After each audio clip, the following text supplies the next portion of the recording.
We should like to warn listeners that the following play is not suitable for those of a nervous disposition.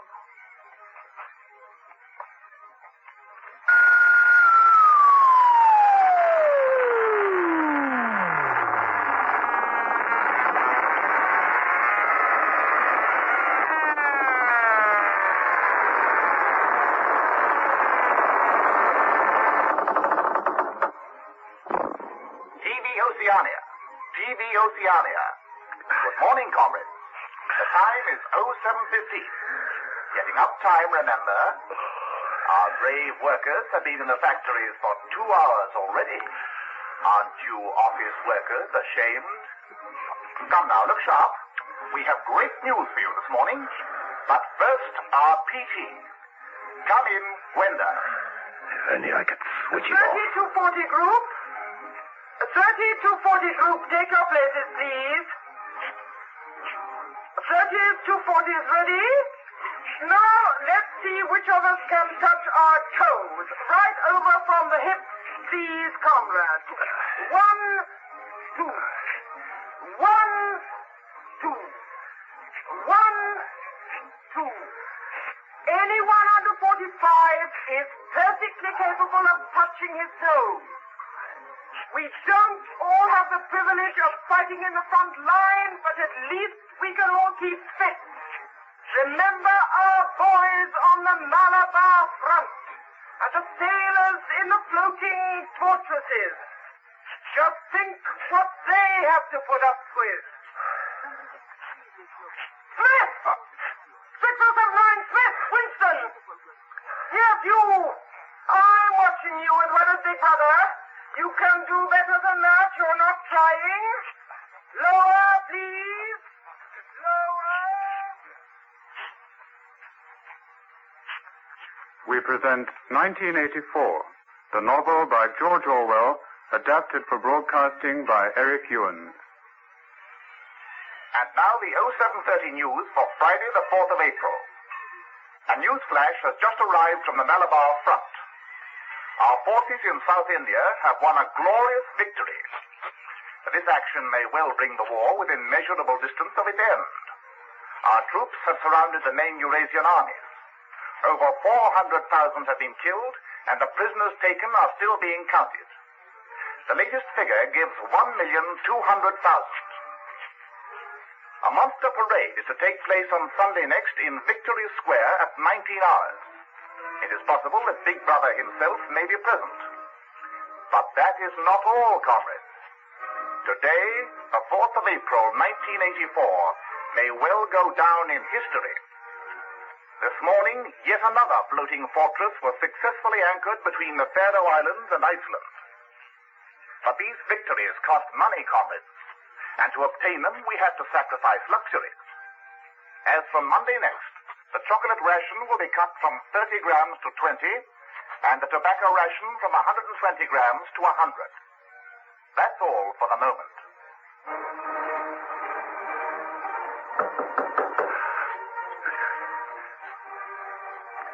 Who is that? It's me, Mrs. Parsons. Coming. Oh, Comrade Smith, I thought you hadn't gone out. Tom's gone, you see. Do you think you could come across and have a look at our kitchen sink? It's got blocked up, and I... Well, let's have a look at it.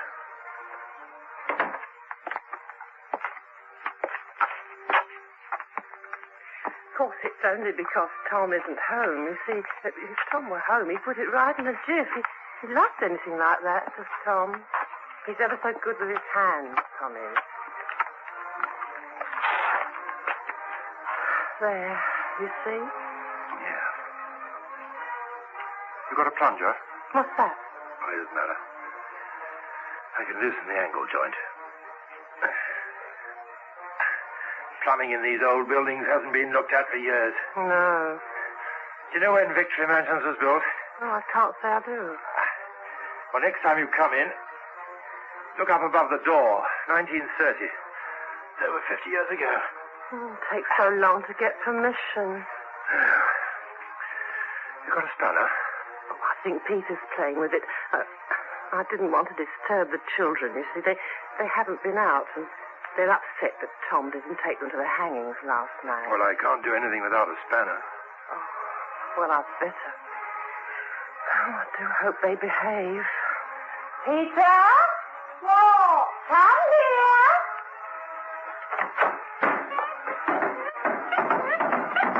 Peter! What? Jamie, the spy's here. Oh, Smithy the spy. Up with your hands. Peter, go and get the spanner. No.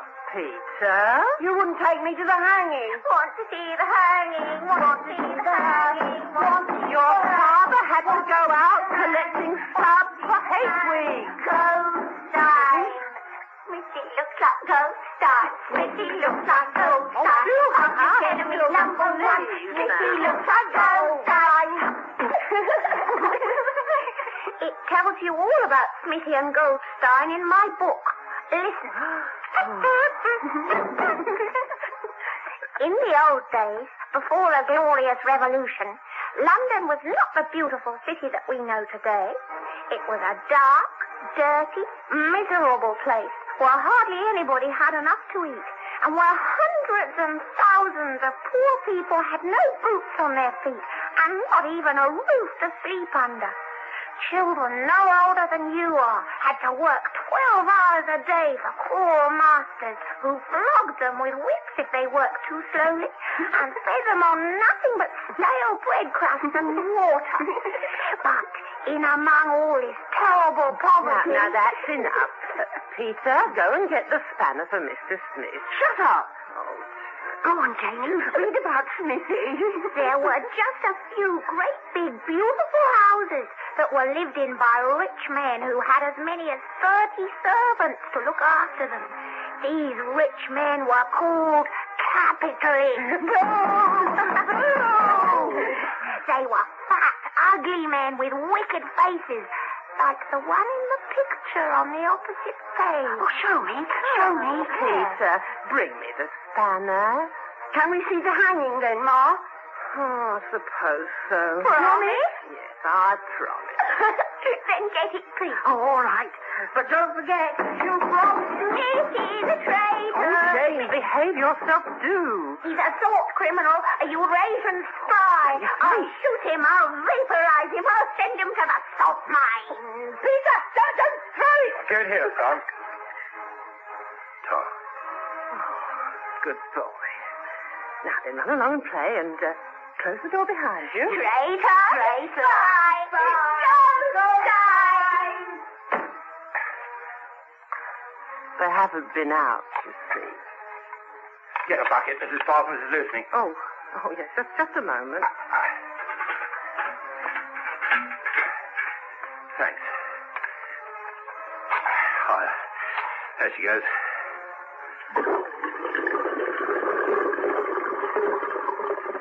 Oh, I don't know how to thank you, Thomas. It's only right, Thomas. Parsons. Children are a bit lively, aren't they? Yes. I'd be a bit worried about Peter, but he's very musical, though. It's wonders they can do with a comb and a sheet of lavatory paper.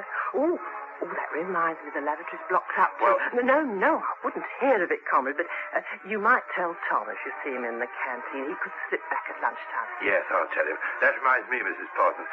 When you do your hair, I wouldn't pick the comb over the sink. It's the hair that's blocked it up. Oh. Well, I'll try and remember. I'm always in such a hurry. You won't forget to tell Tom, will you, Comrade? No, Mrs. Parsons. I won't forget.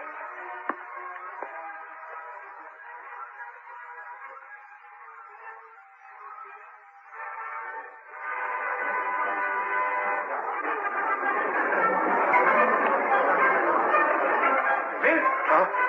Winston Smith? Close time. Just so. I want to ask you if you've got any razor blades. No, not one. I tried all over the place. Stopped making them last year. We need the steel for the war, you know. Any buttons then? No. Bootlaces?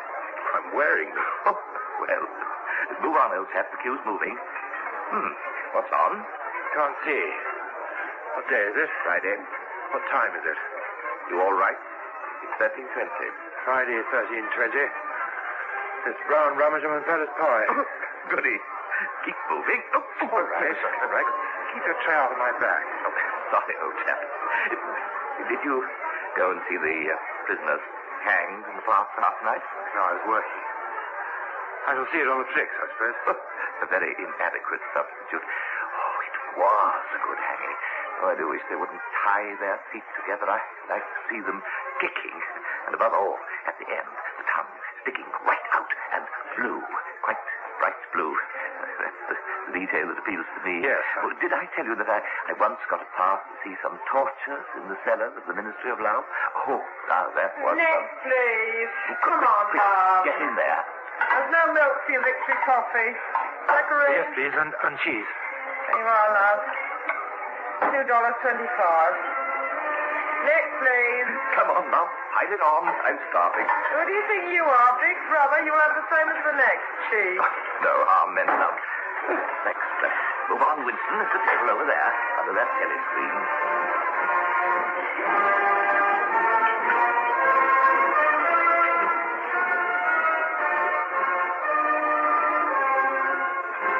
The leg came away in his hand.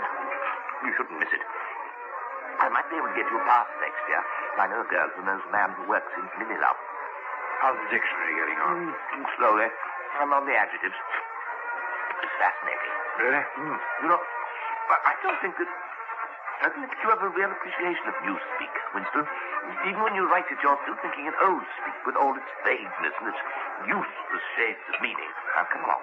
Sit it on. I do think, I dare say, that our chief job is inventing new words. Well, not a bit of it.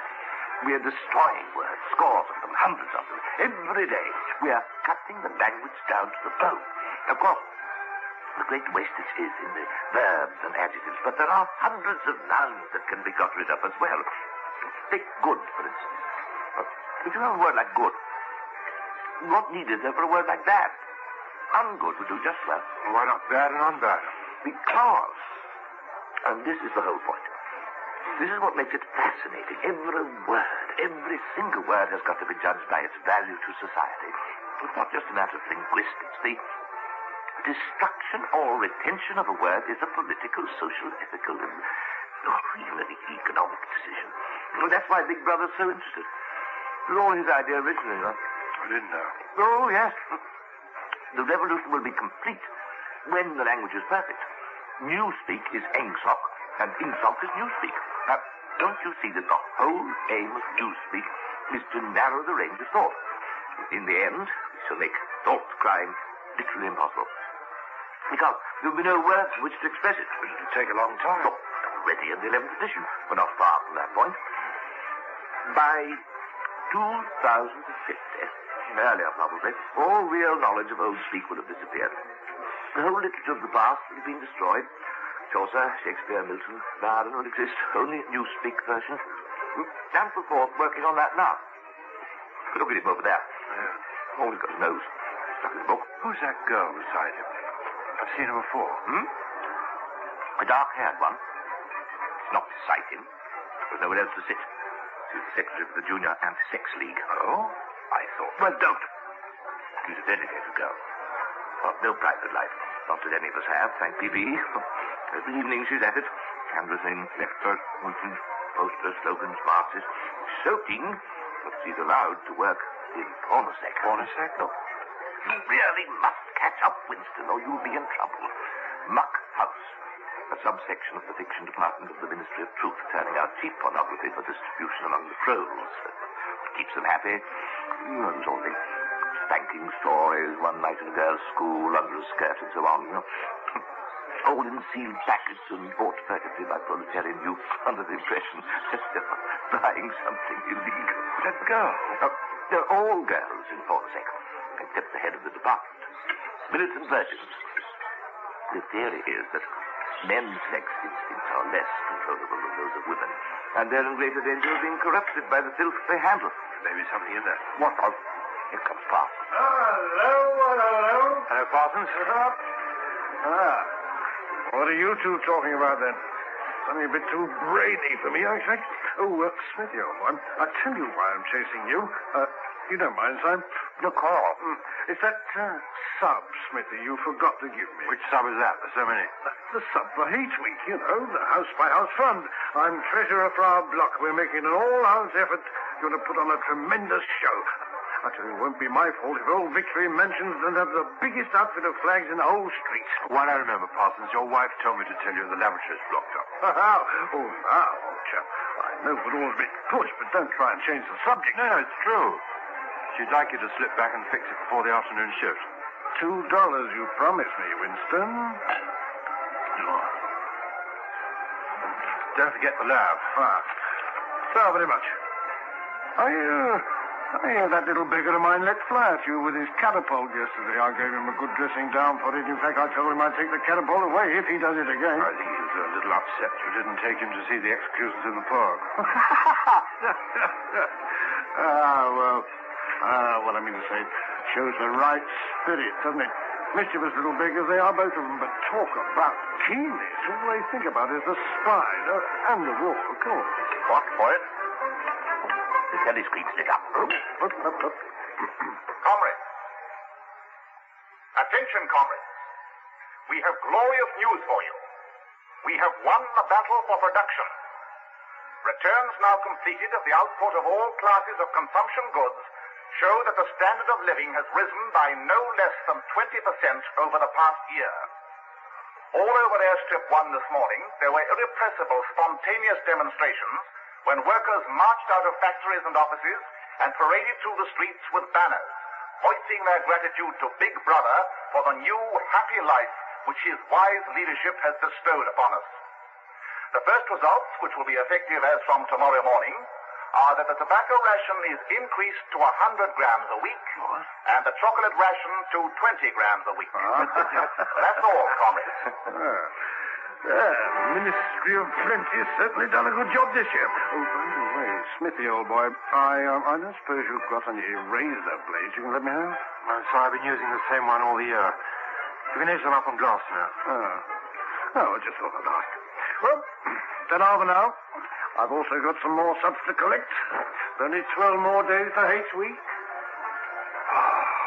Thank baby I haven't him for a neighbor. How'd you stand it? Sime? Yes, what? Am I mad? Eh? Really, you do say. You heard that announcement about the tobacco ration just now? I'm not dead. And the chocolate? And the chocolate. Look here. You heard the early news this morning. The 0730. I should think so. What a victory. Calls for a celebration. Let's have a victory. No, wait. Then you heard what came after about chocolate and tobacco. Look here, Smith. You know damn well that only members of the inner party can turn their telescreens off. We outers hear everything. If we're at home, that is. Then what did it say? I thought you looked a bit peaky this morning, not knowing the time of day or anything. What did it say? You've just heard. Chocolate up to 20 grams, tobacco to 100. No, this morning, earlier, 0730. Perhaps you'd better see Matron. You're sweating. What did it say this morning? Keep your voice down. Same, of course. Chocolate, 20 grams. Tobacco, 100. Cut down to. Raise up. But I heard it with my own ears. Saw it with my own eyes. You wouldn't have these illusions if you took. You speak seriously. Take my advice. Study it. You'll end up in trouble. I must get back. We'll have that gin later. Here, old chap. I hope you feel better.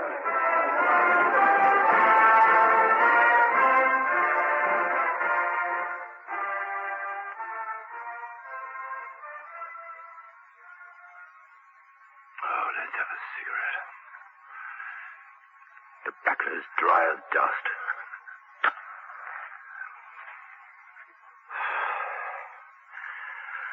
A minority of one, am I? Is it possible that everyone in this canteen swallowed the lie about the tobacco and chocolate ration? Yes, they swallowed it. Parsons swallowed it easily, with the stupidity of an animal. Syme, too, in some more complicated way involving doublethink, as he calls it. Syme swallowed it. That girl over there.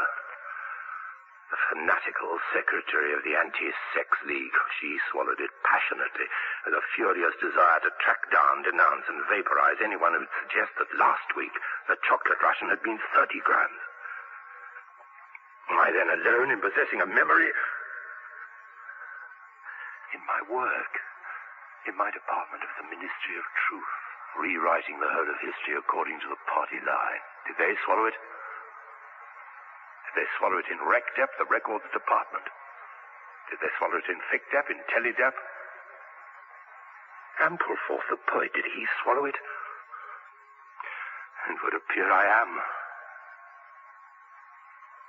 What about O'Brien? That look the other morning during the break for the 2 minutes 8. Less than a second. I'm with you, he seemed to signal. I know precisely what you're feeling. I know all about your contempt, your hatred, your disgust. But don't worry, I'm on your side. That girl over there. Hockey fields, cold bars, community hikes. The women are the worst, the most bigoted, the swallowers of slogans, the amateur spies. But perhaps I'm not alone. Perhaps the rumors of vast underground conspiracies are true after all. Perhaps the Brotherhood really exists. Perhaps even Goldstein, the enemy of the people, really exists. Perhaps that girl, if she took off those dreary overalls, the scarlet sash, the dank turban, there'd be a beautiful body. Damn. Tobacco's fallen out. There's only 2 left. Next issue's not till Tuesday. Black market tonight, East London. Was tobacco always like this? Was food always like this? Was life always like this? I'd like to meet the oldest man in Airstrip 1 and ask him, was it always like this? 14:30, comrades. 14:30. A good afternoon's work for our soldiers and sailors. Thank you.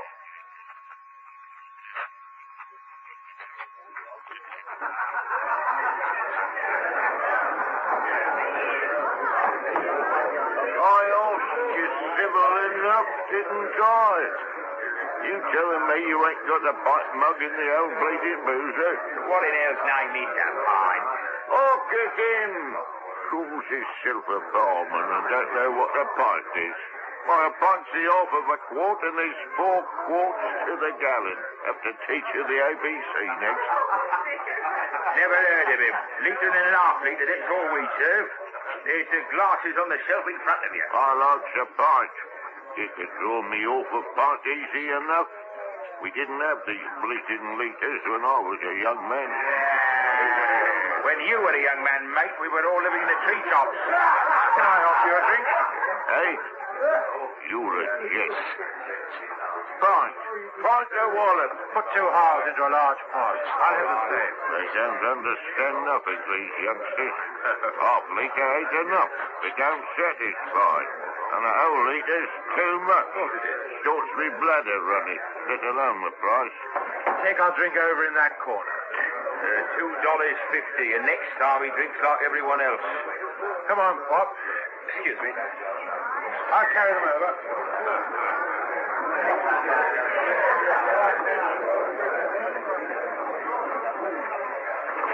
There we are. You must have seen great changes since you were a young man. Cheers. Cheers.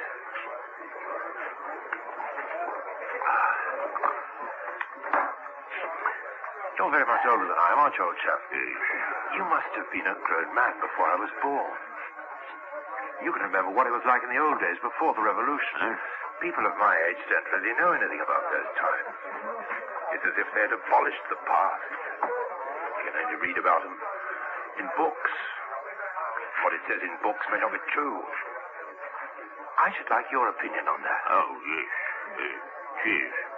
The history books say that life before the revolution was completely different from what it is now. Every capitalist went about with a gang of lackeys. Lackeys. Now, there's a word I ain't heard for ever so long. Lackeys. That really touched me back, that does. I recollect... Oh, donkeys years ago.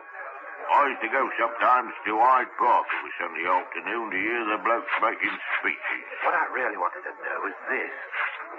Do you feel that you have more freedom now than you had in those days? Are you treated more like a human being? In the old days, the rich people, the people at the top... The House of Lords. The House of Lords, but what I'm asking is, were these people able to treat you as an inferior simply because they were rich and you were poor?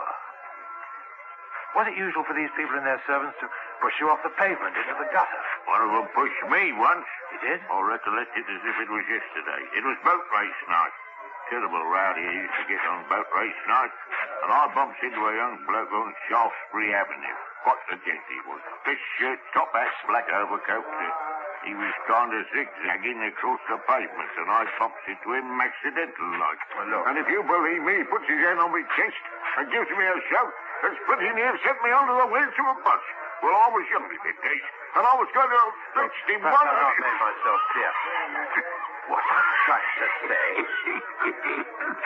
What I'm trying to say is this. You've been alive for a very long time. Yes. Now, you've lived half your life before the revolution. 1926, for instance. You were already grown up. 1926? Oh, 1926?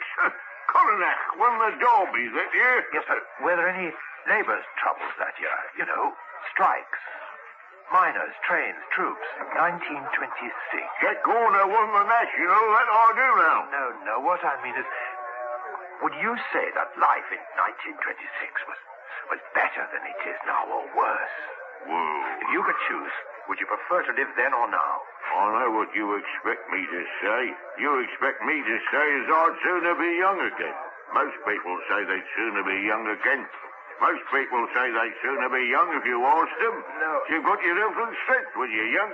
When you get to my time of life, you ain't never well. I suffer something wicked from my feet. My bladder's just terrible. 6 and 7 times a night it has me out of bed. On the other hand, there's great advantage in being an old man. You ain't got the same worries. No cut with women, but it's a great thing. I ain't had a woman for near on 30 years, if you really did. No, what did you do much more? Gonna fight me? No, I'm afraid I haven't. In fact, that's what I've come for. Do you know where I can get some black ones? Got the cash? Yes, I can pay. 10 times the price? Yes. Then we go to Charrington's. Charrington? Not far from here, a couple of 100 yards. It's a very strange shop. Little bell rings when you open the door. Hadn't seen one since I was a kid.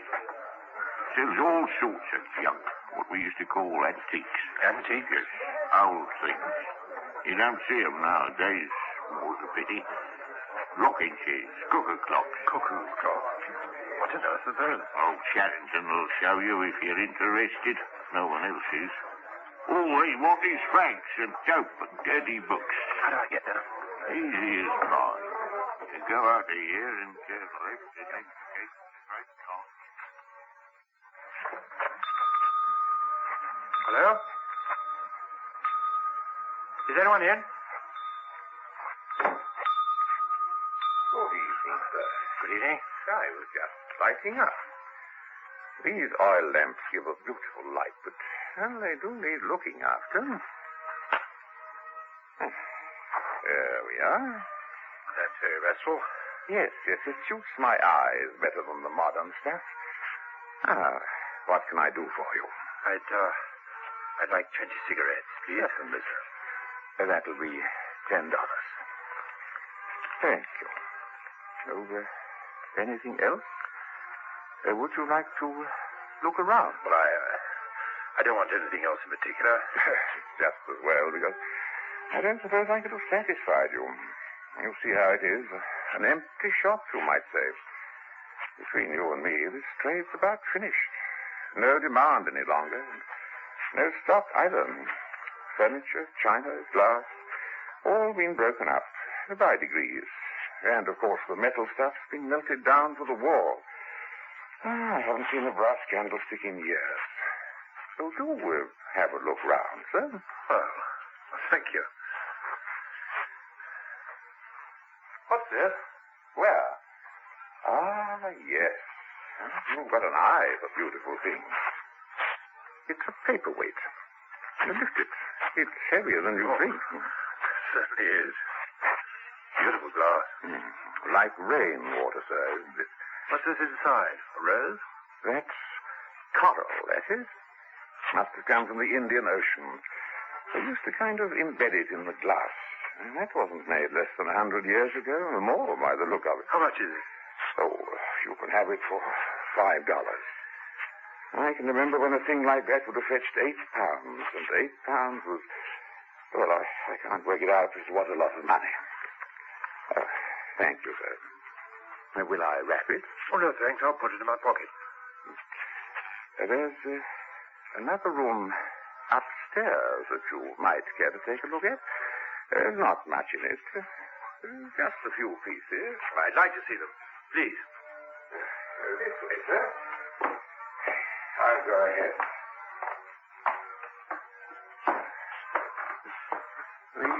We lived here till my wife died. I'm selling the furniture off little by little, you know. Here we are. But there's no telescreen. No, sir. We don't have to have them in these poorer districts. They're not worth watching, really, I suppose. What on earth's that over there against the wall? Oh, that was called a four-poster. It's a double bed made of mahogany. Bed? Yes, it's a beautiful bed. At least, it would be if you would get the bugs out of the mattress. Come on. Sit on it. Oh.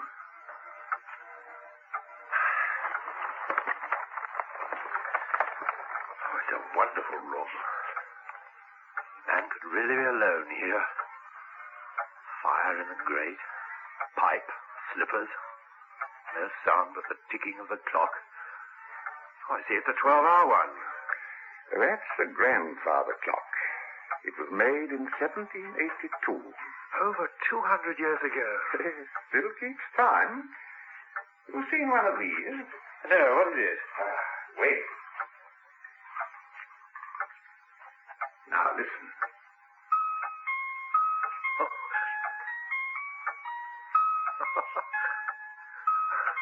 How much? I'm afraid it's not for sale, sir. But I want it. I'll give anything you ask. I'm sorry, sir. It's not for sale. I'll tell you what, though. I've got an old print of the church. The church? I don't know what... Yes, oranges and lemons, say the bells of St. Clements. Well, what do you mean? Oranges and lemons, say the bells of St. Clements. That was a rhyme we had when I was a little boy. It goes on. I don't remember. I'll just go through these prints. I know it's here somewhere. It was a kind of dance. They held out their arms for you to pass under, and then they brought their arms down and caught you. It was just the names of churches. All the London churches were in it. All the principal ones, that is. Here we are. But I know that building. It's a ruin now. It's in the middle of the street outside the Palace of Justice. That's right, outside the law courts. It was bombed in, many years ago. It's the church at one time. St. Clement Dane, its name was. I never knew it had been a church. Oh, a lot of them left, really, though they've been put to other uses. Now, how did that rhyme go? Oranges and lemons, say the bells of St. Clements. I got it. You owe me 5 farthings, say the bells of St. Martin's. There now. That's as far as I can get. 5 farthings? A farthing, that was a small copper coin. It looked something like a cent. Where was St. Martin? Oh, it's still standing. It's in Victory Square, opposite the statue of Big Brother, alongside the picture gallery. That was a church? I was at an exhibition there not long ago. The scale models of rocket bombs and floating fortresses. That's it. It used to be called St. Martin's in the Fields. though I don't recollect any fields in those parts. Oh, excuse me while I see who that is. Yes, of course. Sometimes I get special deliveries. I run a few sidelines, you see. Apart from cigarettes.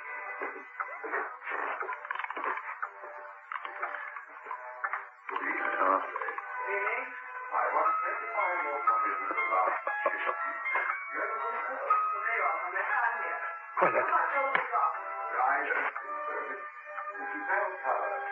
It's a girl. She followed me here. She must be a member of the Fort Police. Mad to wander through these streets and asking for trouble. I must kill her before she reports back. A bomb site. This is paperweight.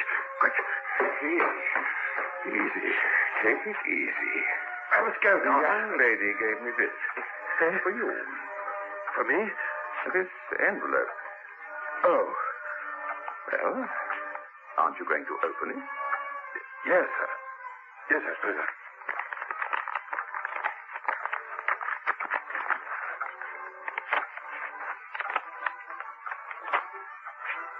I love you.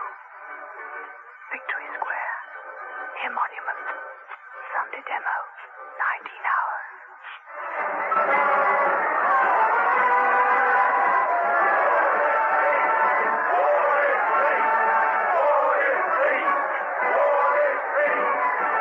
Can you hear me? Yes. Don't look. Go straight ahead. The telescreen. Your face is in the crowd.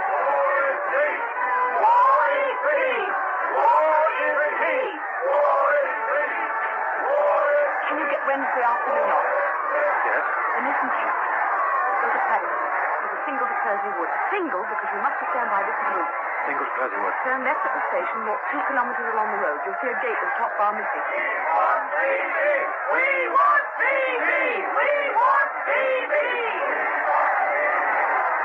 Can you remember all that? Yes. Gate, top bar missing. Take the path across the field till you come to a grass-grown lane. How long does the train take to Percy Wood? For about half an hour. At the end of the lane, you'll find a dead tree with moss in it. I'll meet you at the tree. What time? About 15. You may have to wait. I'll get there by another way. Are you sure you remember everything? Yes, everything. Get away from me. You don't see the demo yet. Just move away. See you 15 Wednesday. 15 Wednesday. We want PB! We want PB! We want PB!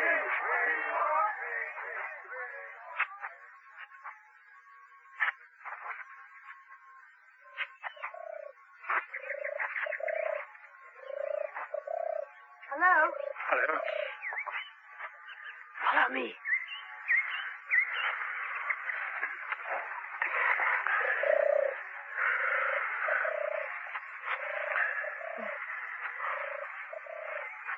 Here we are. I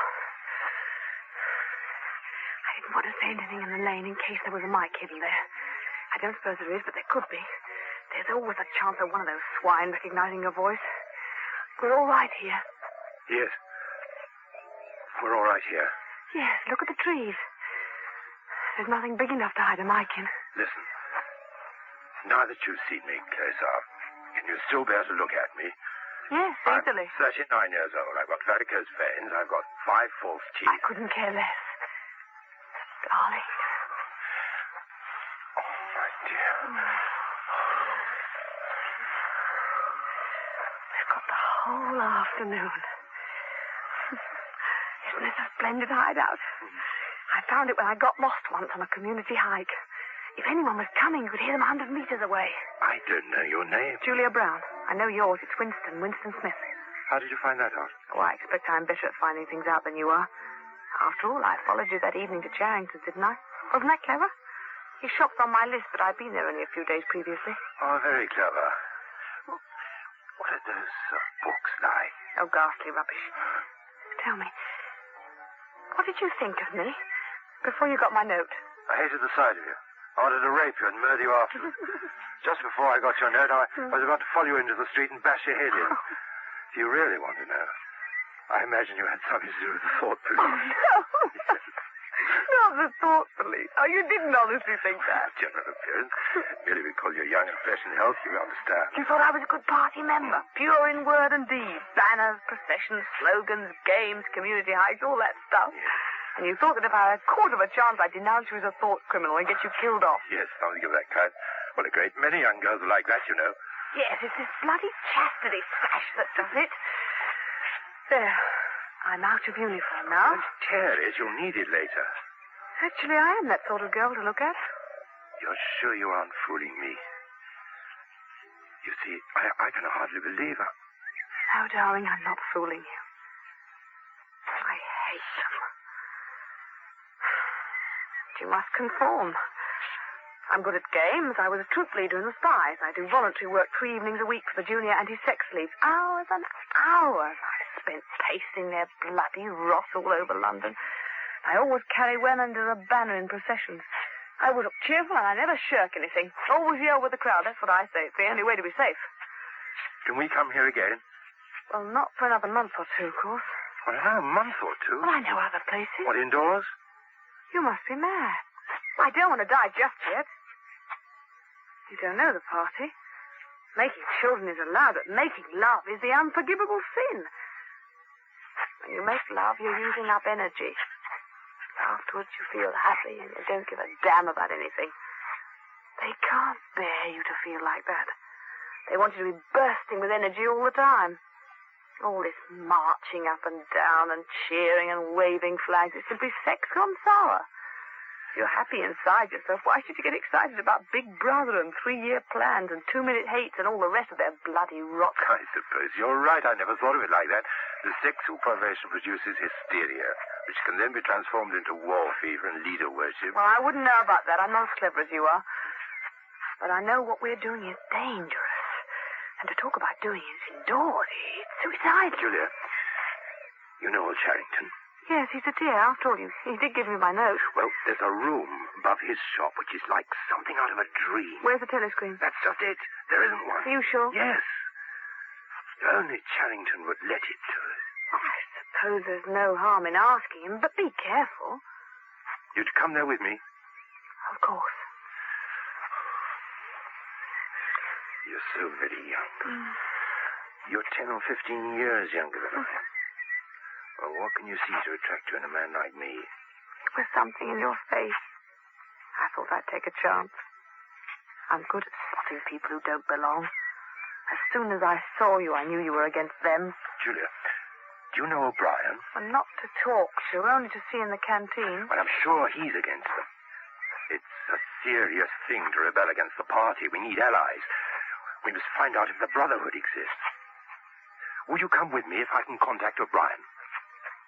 I would come. Oh, I hoped you would. Oh, darling. Julia, have you done this before? God. Hundreds of times. Well, scores anyway. The more men you've had, the more I love you. Do you understand that? Yes, perfectly. I hate purity. I hate goodness. I don't want any virtue to exist anywhere in this state. I want everyone to be corrupt to the bone. Well, then I ought to suit you. I'm corrupt to the bones. Like doing it. I don't simply mean me. I mean the thing itself. Oh, I adore it. No forgotten later. Here and now. This is a political fact. Yes, darling.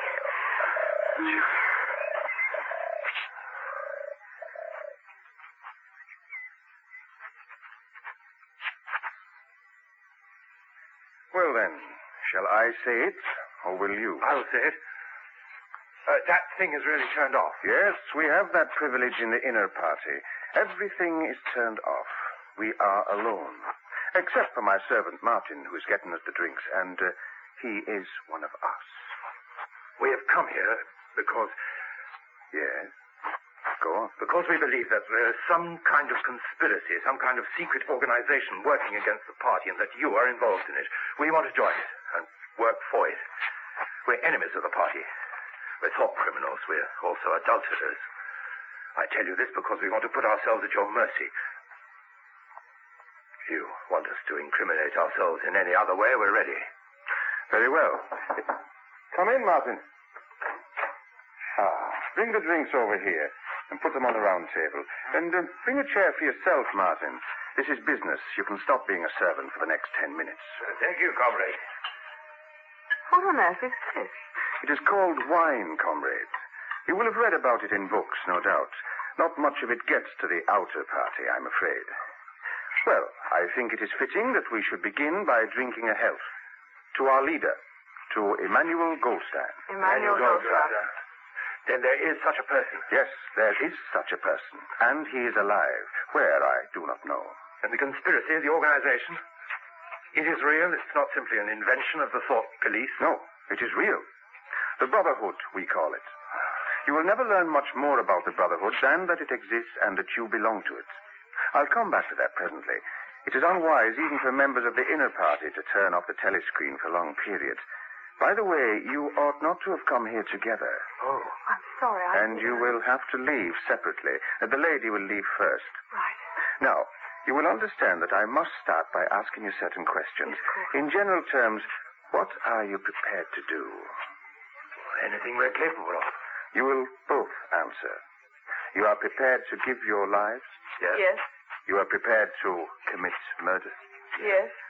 To commit acts of sabotage which may cause the deaths of innocent people? Yes. To betray your country to foreign powers? Yes. You are prepared to cheat, to forge, to blackmail, to corrupt the minds of children, to distribute habit-forming drugs, to encourage prostitution, to disseminate venereal diseases, to do anything which is likely to cause demoralization and weaken the power of the party? Yes. Yes. You are prepared to lose your identity and live out the rest of your life as a waiter or a dock worker? Yes. Yes. Are you prepared, the two of you, to separate and never see one another again? No. No, we're not. You did well to tell me. It is necessary for us to know everything. Do you understand, comrade, that even if he survives, it may be as a different person? I see. We may be obliged to give him a new identity. His face, his movements, the shape of his hands, the color of his hair, even his voice could be different. And you yourself might have to become a different person. Our surgeons can alter people beyond recognition. Sometimes it is necessary. Sometimes we even amputate the limb. You understand? Yes. Yes. Good.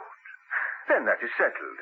You had better go back to your pantry, Martin. I shall switch on shortly, and take a good look at these comrades' faces before you go. You will be seeing them again. I may not. I will remember them, comrade. Now, you understand that you will be fighting in the dark. You will receive orders, and you will obey them without knowing why. You will have 3 or 4 contacts who will be renewed from time to time as they disappear. As this was your first contact, it will be preserved. When you receive orders, they will come from me. If we find it necessary to communicate with you, it will be done through Martin. When you are finally caught, you will confess. That is unavoidable. But you will have very little to confess, other than your own actions. Probably you will not even betray me. By that time I may be dead, or I shall have become a different person with a different face. We shall not betray each other. Of course not. I would like to know how big the Brotherhood is. If Goldstein himself fell into the hands of the thought police, he could not give them a complete list. No such list exists. I tell you that the Brotherhood exists, but I can't tell you whether it numbers 100 members or 10 million. But the Brotherhood cannot be wiped out, because it is not an organization in the ordinary sense. Nothing holds it together except an idea which is indestructible. You will never have anything to sustain you except the idea. You will work for a while, you will be caught, you will confess, and then you will die. These are the only results that you will ever see. There is no possibility that any perceptible change will happen within our own lifetime. Our only true life is in the future. We shall take part in it as handfuls of dust and splinters of bone. But how far away that future may be, there is no knowing. Maybe 1,000 years. At present, nothing is possible except to extend the area of sanity little by little. We cannot act collectively. We can only spread our knowledge outwards from individual to individual, generation after generation. In the face of the thought police, there's no other way. And now it's time for you to leave, comrade. Right. But there are details to be settled. I assume that you have a hiding place of some kind. Yes, comrade. We have a room over a shop. It's in a poor district in the East End, and there's no telescreen. Charrington, number 82 Woodvale Road. That will do for the moment. Later we will arrange something else for you. It's important to change one's hiding place frequently. Good, good. Martin will see you out. And don't look back. Right. Goodbye.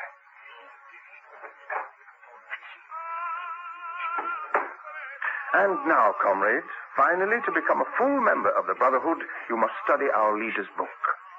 From it, you will learn the true nature of the society we live in and the strategy by which we shall destroy it.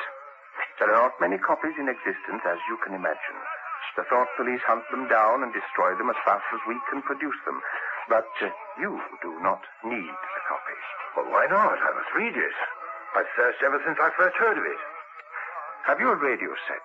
Yes, a very old one. Never mind. Does it work? Yes, I don't use it very much. You will use it daily from now on. Daily? Our leader has recorded his book in full, and it is broadcast continually by Radio Free Oceania. The wavelength is changed every week.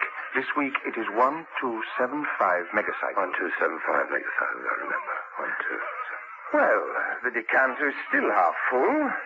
What shall we toast this time, To the confusion of the thought police, to the death of Big Brother, to humanity, to the future. No. To the past. To the past. Oh. Did you ever happen to hear an old rhyme that begins, oranges and lemons say the bells of St. Clement's? You owe me 5 farthings, say the bells of St. Martin's. When will you pay me? Say the bells of Old Bailey. You knew the next line. That's as far as I know. And now I'm afraid it's time for you to leave also. Don't catch up with your friend in the street. There's plenty of time for you to be with her.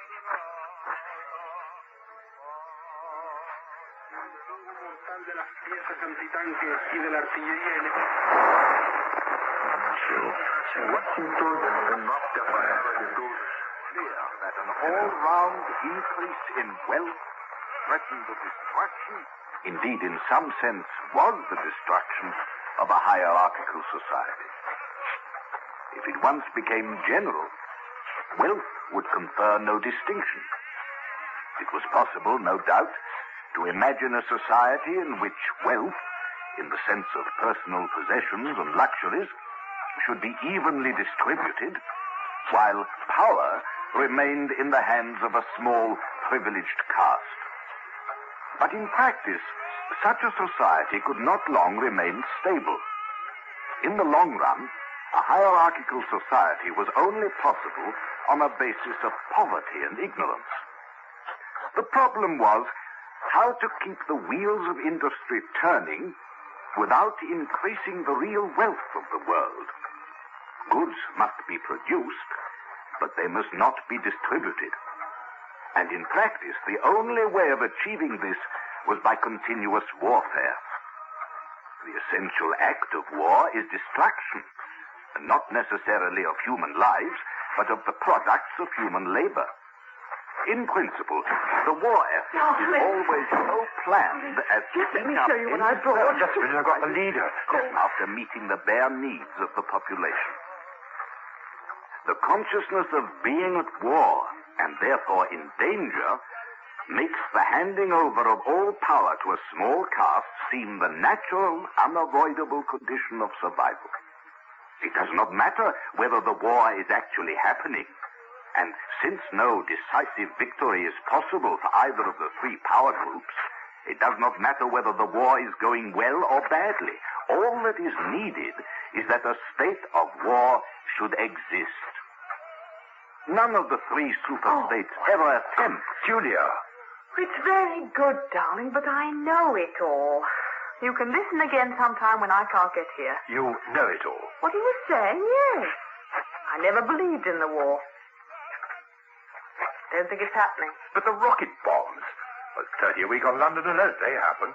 I was close to one on my way here. They could be fired by our own government just to keep people frightened. I believe they are. You take my breath away.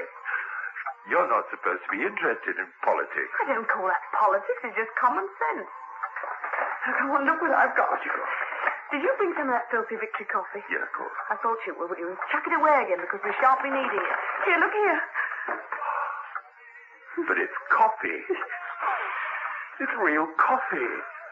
I haven't smelled it for years. It's in our party coffee. There's a whole kilo here. Here, look at this. It isn't sugar. Real sugar, not saccharin, but sugar. And here's a loaf of bread, proper white bread, not our bloody stuff. Oh, I got a little pot of jam. Julia, how did you manage to get hold of all these It's things? all in a party stuff. You know, there's nothing those swine don't have, nothing. Of course, the waiters and servants and people pinch things and... Oh, look. I got a little packet of tea as well. Tea, not blackberry leaves. No, it's real tea. Coffee. But listen, dear. I want you to turn your back on me. Huh? Go and sit on the other side of the bed. Now, don't turn round till I tell you. All right. That's funny. She usually undresses in front of me. Must have some reason. Soon we shall make love. Was it ever normal to live like this? A man and woman alone in a quiet room. Only the friendly ticking of a clock. Tea, coffee, bread, jam. Was this ever the ordinary, casual, usual way to live? Or had it always to be a conspiracy like this with risks that make a bed like a grave? Surely... You can turn round now. Well? But... You've painted your face. I thought you... thought I'd be naked. No, darling. Powder, rouge, mascara. Set to. Synthetic violets, I'm afraid. And do you know what I'm going to do next? You don't need to do anything. You look beautiful. I'm going to get hold of a real woman's frock from somewhere and wear it instead of these bloody trousers. I'll wear silk stockings and high-heeled shoes. In this room, I'm going to be a woman, not a party comrade. Darling, you are a woman. The pros can do it. Why shouldn't I? Well, the pros are allowed to be human beings. We're not. It's with them the hope lies. What time did they cut the lights off at your flat? 23:30. Got an hour. Well, let's lie down and listen to the free radio first. As if we were here forever. Mm-hmm. Switch on. Right. If one did not know it already, the general structure of oceanic society. At the apex of the pyramid comes Big Brother. Big Brother is infallible and all-powerful. Every success, every achievement, every victory, every scientific discovery, all knowledge, all wisdom, all happiness, all virtue are held to issue directly from his leadership and inspiration. Below Big Brother comes the inner party. Its numbers limited to 6 millions, or something less than 2% of the population of Oceania. Below the inner party comes the outer party, which, if the inner party is described as the brain of the state, may be justly likened to the hands.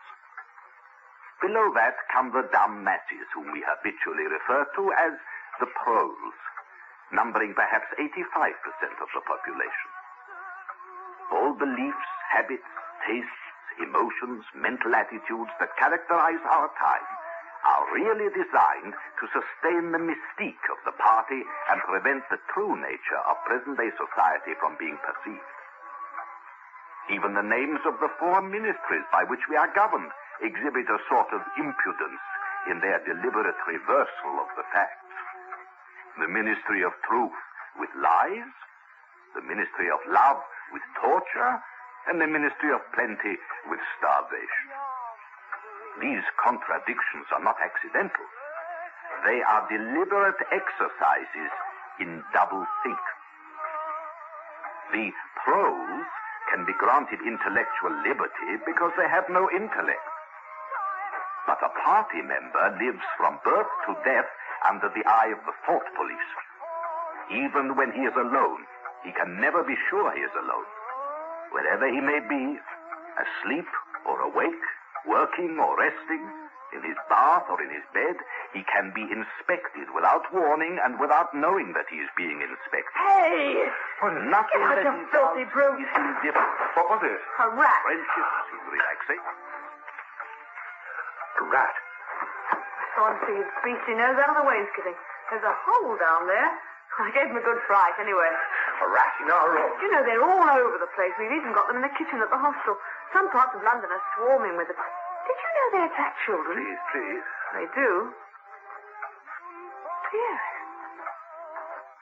Oh, you've gone quite pale. What's the matter? Do they make you feel sick? Of all horrors in the world, a rat. You're trembling. I'm sorry, it's nothing. I just don't like rats, that's all. Don't worry, dear. Well, we're not going to have the filthy brutes in here. I'll stuff the hole with a bit of sacking before I go, and next time I come here, I'll bring some plaster and bung it up properly. When will that be? Oh, in another week or so. You know, we must be more careful. I mean, this is our third visit here in 2 months. We haven't done badly. Mustn't spoil it. You all right now? Yes, I'm all right now. I'll make some real coffee. After.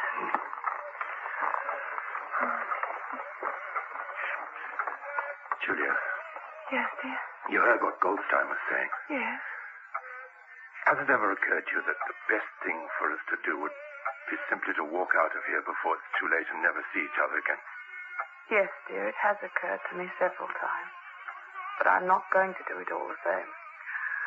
As you said, we've been lucky. But it can't last much longer. You're young.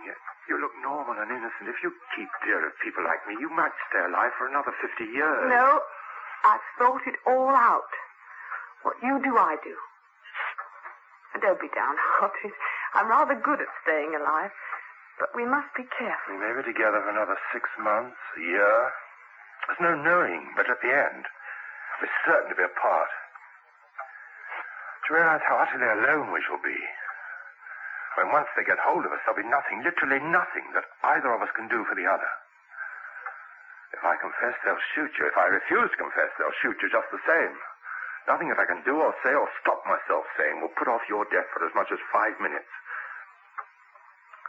Neither of us will even know whether the other is alive or dead. We should be utterly without power of any kind.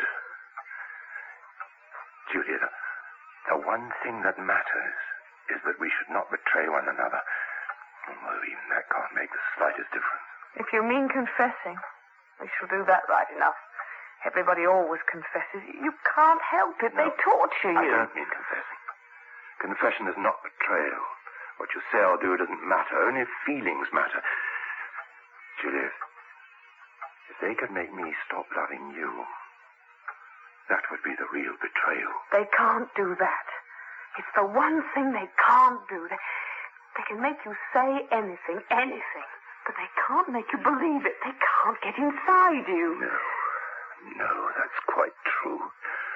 They can't get inside you. If you can feel you're staying human, it's worthwhile. Even when it can't have any result whatsoever. You've beaten them. Darling. Yes. Do you remember that first day in the wood? Forever. Seems years ago. It's only months. Oh, it would be nice to go back to before. Before? We are the dead. We are the dead. You are the dead. It came from behind that picture. It came from behind this picture. Remain exactly where you are. Make no movement until you are ordered. They can see us. We can see you. Stand out in the middle of the room. Stand back to back. Clasp your hands behind your head, but do not touch one another. The house is surrounded. The house is surrounded. I suppose we may as well say goodbye. You may as well say goodbye. See them. Get on the lift. Julia!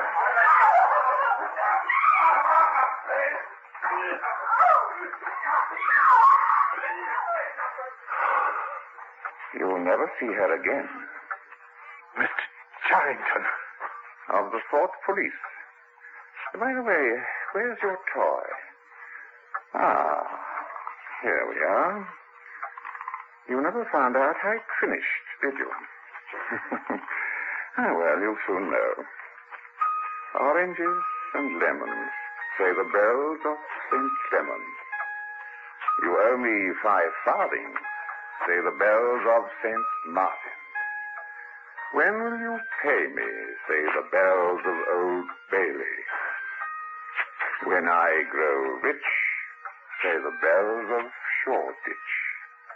Here comes a candle to light you to bed. Here comes a chopper to chop off your head.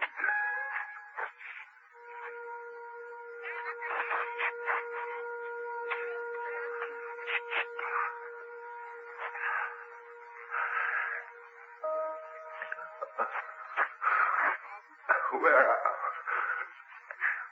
How long? So many beatings. Food.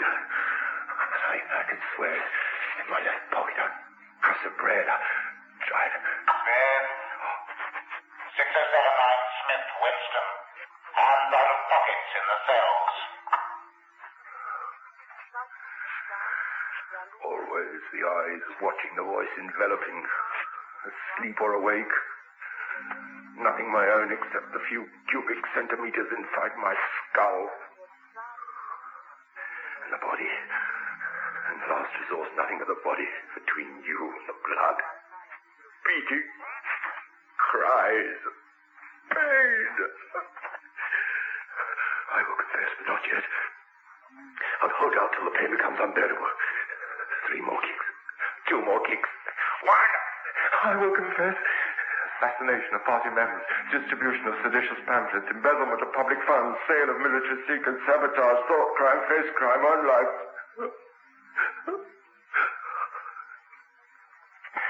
In the face of pain, there are no heroes. No heroes. Of pain, you can wish only one thing. That it would stop. The body that... Go! 6079 Smith, Winston. You're thinking. Thought crime does not entail death. Thought crime is death.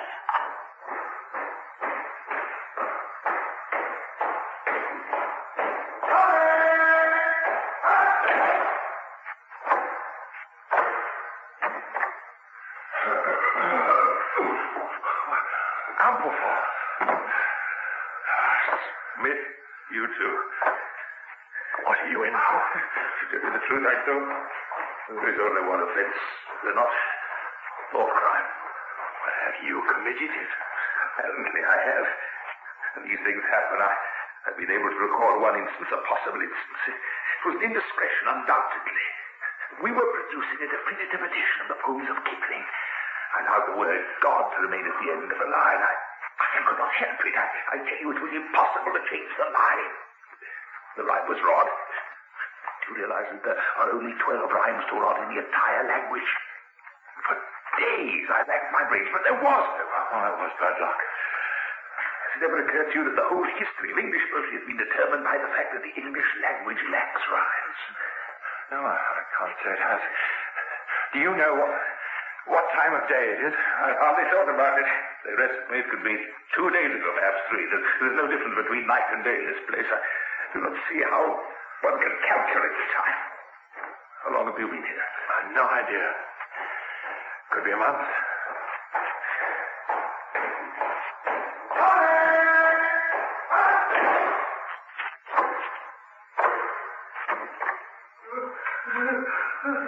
Here's another four-blooded. Good Lord, I mean, great Scotty Parsons. It looks as if they found an underground cell in our offices. Ampleforth. 7206 Ampleforth. To room 101. What on earth have you done, Parsons? Thought crime. You don't think they'll shoot me, do you, old chap? Are you guilty? Of course I'm guilty. You don't think the party would arrest an innocent man? Thought crime is a dreadful thing, old man. It's insidious. It can get hold of you without you even know. Do you know how it got hold of me? In my sleep. Yes, fact. I started talking in my sleep. Put it out, you. That's the cheerful side of it. It was my little daughter. She listened at the keyhole, heard what I was saying, nipped off to the patrols the very next day. I'm pretty smart for a kid of 7, eh? I'm proud of her. Shows I brought her up in the right spirit. Anyway.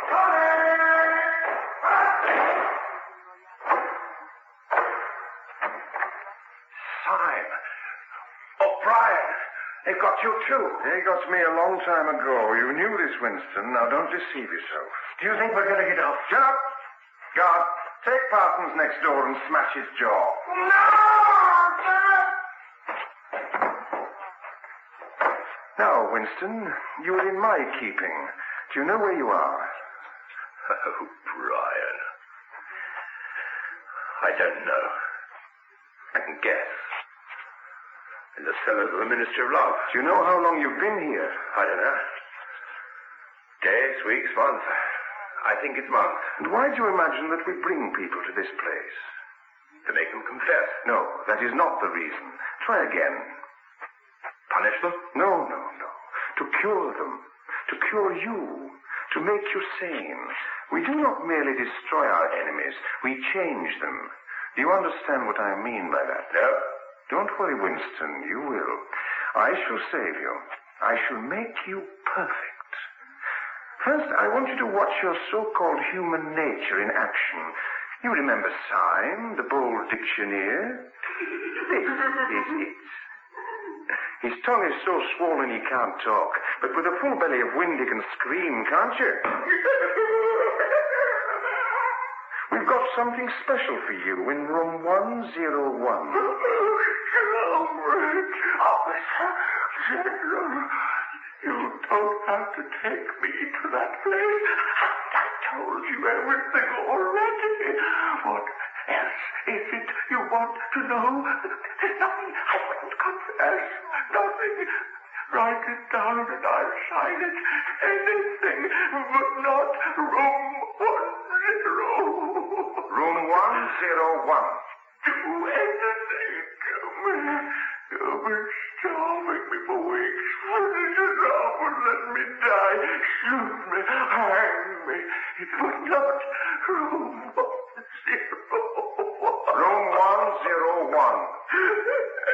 Smith, someone you ought to be thinking of me. He's the one that's against the party, not me. Take him away. He's not worthy of room 101.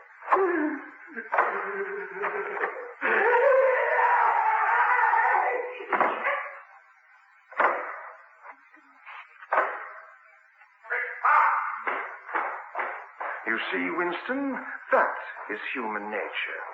But don't worry. You are a very special case. I will take a lot of trouble with you. And now let us go and see the doctor. We have some splendid drugs for a case like yours.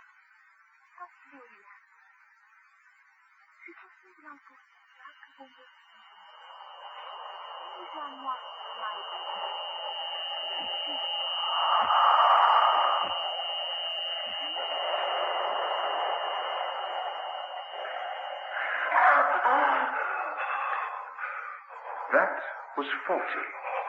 If you open your eyes, that's better. You can see that the numbers on this dial run up to 100. So will you please remember throughout our conversation that I have it in my power to inflict pain on you at any moment and to whatever degree I choose. Do you understand that? Yes. I understand.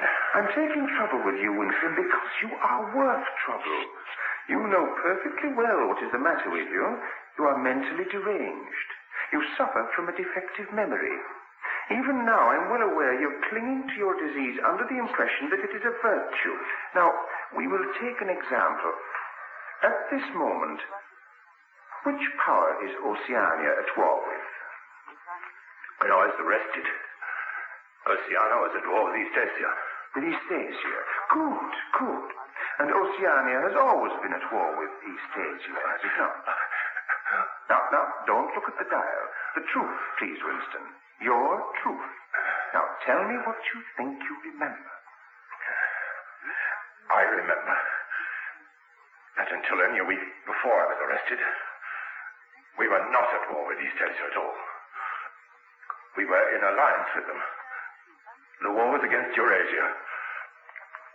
That had lasted 4 years. Before that, we have never been at war with Eurasia. We have. I remember it. You remember it. I do not remember it. There is a party slogan dealing with the control of the past. Repeat it, if you please. Who controls the past controls the future. Who controls the present controls the past. Good, good. Is it your opinion, Winston, that the past has real existence? Yes. And where does the past exist, if at all? In records. It's written down. In records. And in the mind. In human memories. In memory. Very well, then. We, the party, control all records. And we control all memories. Then we control the past, do we not? But how can you stop people remembering things? It's involuntary. It's outside oneself. How can you control memory? You've not controlled mine. On the contrary, you have not controlled it, and that is what has brought you here. You must humble yourself before you can become sane. Now, let us start. How many fingers am I holding up, Winston? 4. And if the party says it is not 4, but 5, then how many? 4. How many fingers, Winston? 4. What else can I say? 4. How many fingers, Winston? 4. Stop it. How many go on? 4. How many fingers, Winston? 5. No, Winston, that is no use. You are lying. You still think there are 4. Now, how many fingers, please? 5. 4. Anything you like, it is done. Stop and tell you.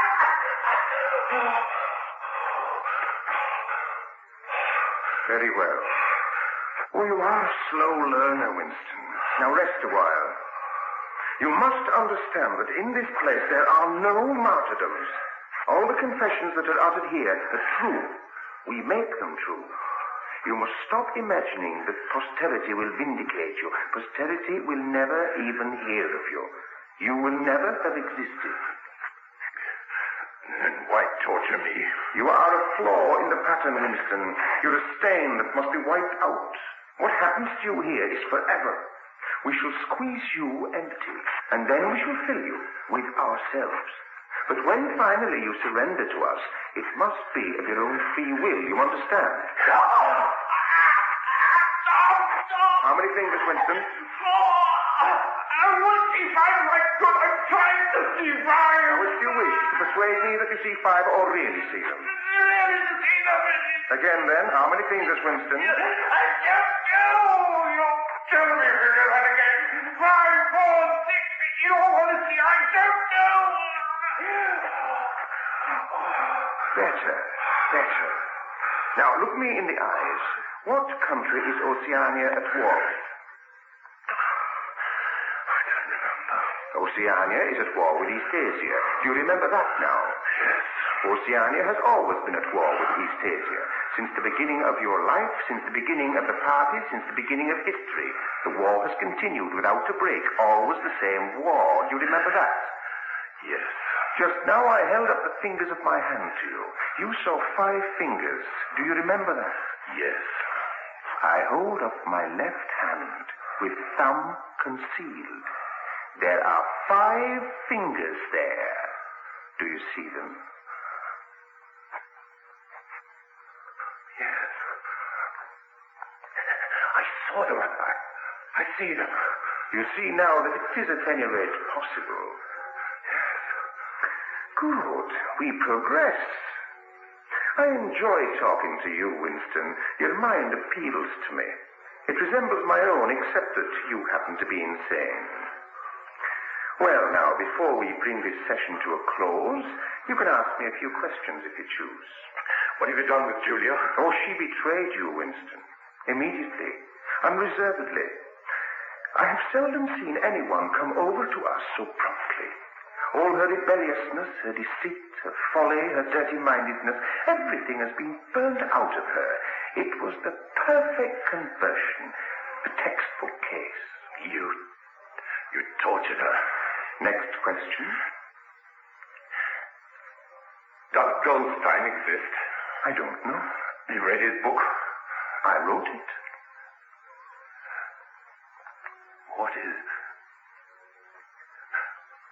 What is in room 101? You know what is in room 101, Winston. Everyone knows in their heart what is in room 101. Now, any more questions? No. Then, we meet in a few weeks' time. I hope you'll do your homework, and Winston, don't upset the guards. They're rather a rough lot. I wouldn't like to think that you upset them.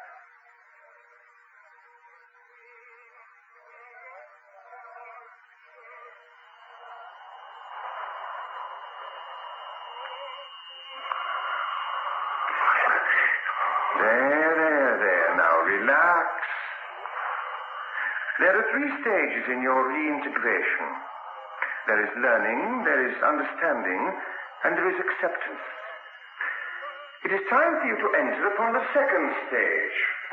As you lie there, you've often wondered, you've even asked me, why the Ministry of Love should expend so much time and trouble on you. And when you were free, you were puzzled by what was essentially the same question. You could grasp the mechanics of the society you lived in, but not its motives. You understand well enough how the party machine maintains itself in power. Now tell me why we cling to power. You are ruling over us for our own good. You believe that human beings are not fit to govern themselves, and therefore... That was stupid, Winston. Stupid. You should know better than to say a thing like that. I will tell you, the party seeks power entirely for its own sake. We are not interested in the good of others. We are interested solely in power. Not wealth or luxury, a long life or happiness, only power. Pure power. Power is not a means, it is an end. One does not establish a dictatorship in order to safeguard a revolution. One makes the revolution in order to establish the dictatorship. The object of persecution is persecution. The object of torture is torture. And the object of power is power. Now do you begin to understand me? If you want a picture of the future, imagine a boot stamping on a human face forever. You are beginning, I can see, to realize what the world will be like. But in the end, you'll do more than understand it. You will accept it, welcome it, become part of it. You can't. What do you mean by that remark, Winston? You could not create such a world as you described. It's a dream. It's impossible. There's something in the universe, I don't know, some spirit, some principle, that you will never overcome. Do you believe in God, Winston? No. Then what is it, this principle that will defeat us? I don't know. The spirit of man. And you consider yourself a man? Yes.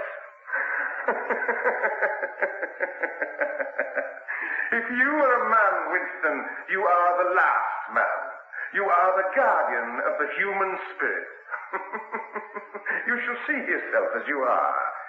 Since you joined us, you've not seen a mirror, have you? Now look here, look in this mirror. And look at the condition that you're in. Look at this filthy grime all over your body. Do you know that you've lost 25 kilograms? Even your hair's coming out in handfuls. Look! Now open your mouth. 9, 10, 11 teeth left. And how many had you when you came in here? And the few you have left are dropping out of your head. You are rotting away. You're falling to pieces. What are you? You're a bag of filth. Do you see that thing facing you? That is the last man. If you were human, that is humanity. But it won't last forever. You can escape from it whenever you choose. Everything depends on yourself. You did it. You reduced me to the snake. No, Winston. You reduced yourself to it. This is what you accepted when you set yourself up against the party. It was all contained in that first act in the fields at Percy Wood. You knew about that. I told you she betrayed you. If it had been merely rutting, it wouldn't have been very serious. But you took that woman as an act of defiance. Defiance against the party. It was a political, not a sexual act. And it has brought you to this fate. We have beaten you, Winston. We have broken you up. You see what your body is like. Your mind is in the same state. Now, can you think of a single degradation that has not happened here? Yes. I have not betrayed Julia. Yes, that is perfectly true. You have not betrayed Julia. Yet. Guard, prepare room 101.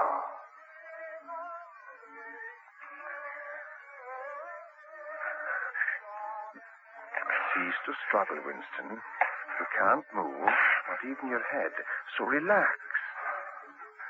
Now, you asked me once what was in room 101, and I told you that you knew the answer already. Everyone knows it. The thing that is in room 101 is the worst thing in the world. The worst thing in the world varies from individual to individual, but in your case, the worst thing in the world happens to be rats.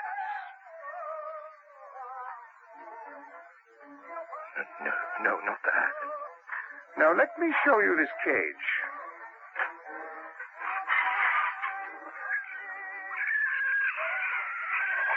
You can't do that. You could. It would be impossible. It was a common punishment in Imperial China. You understand the construction of this cage? The mask will fit over your head, leaving no exit. When I press this lever, the door of the cage will slide up. These starving brutes will shoot out of it like bullets. Have you ever seen a rat leap through the air? They will leap onto your face and bore straight into it. Sometimes they attack the eyes first, and sometimes they burrow through the cheeks and devour the tongue. No! Give it to Julia! Julia! Give it to Julia, not me! Tear the face off! Give it to the birds! I don't care what you do, not me! Not me!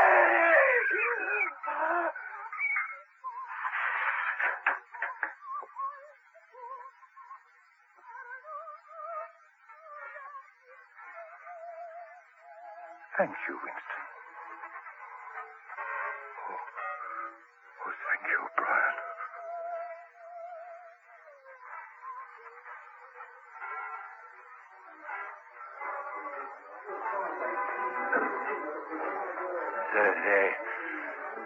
They let you go, too. Yes. It's worse. Yes. Drink up, sir. There's another bottle. Oh, thank you. You're very kind. Very kind.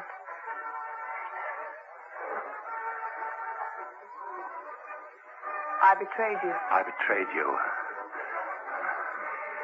Sometimes they threaten you with something you can't stand up to, can't even think about. What was yours? You are warned to stand by for an important announcement at 15:30. This is news of the highest importance. Take care not to miss it. 15:30. They've given me my job back. I go in when I like. What was yours? Do a little work from time to time when I feel like it. I do a little work when I feel like it. If we could only get control of Africa, if we could drive them down into the sea at the Cape, we could then cut them in two. We would rule the whole world. What was yours? Something you can't stand up to. And then you say, don't do it to me. Do it to somebody else. Do it to so-and-so. Perhaps you might pretend afterwards it was only a trick and that you just said it to make them stop and didn't really mean it. That isn't true. At the time when it happens, you really do mean it. You do mean it? What was yours? So you think there's no other way of saving yourself. You're quite ready to save yourself that way. You want it to happen to the other person. Don't give a damn what you suffer. All you care about is yourself. All you care about is yourself. What was yours? I forget.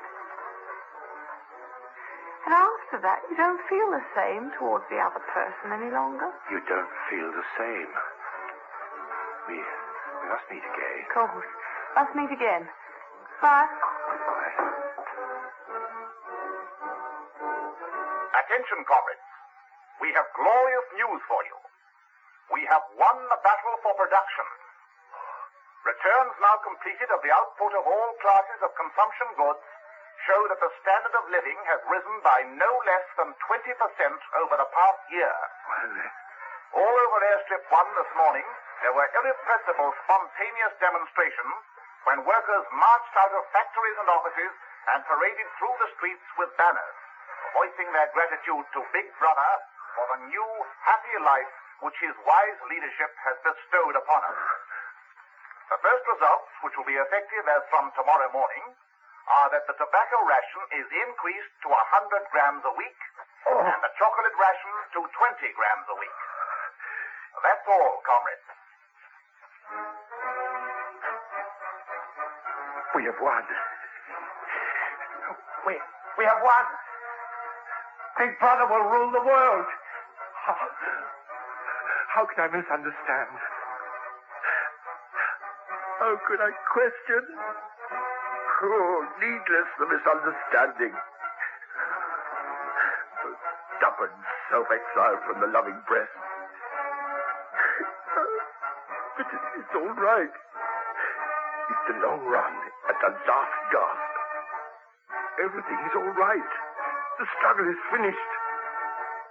I have conquered myself. I have won the victory. I love Big Brother.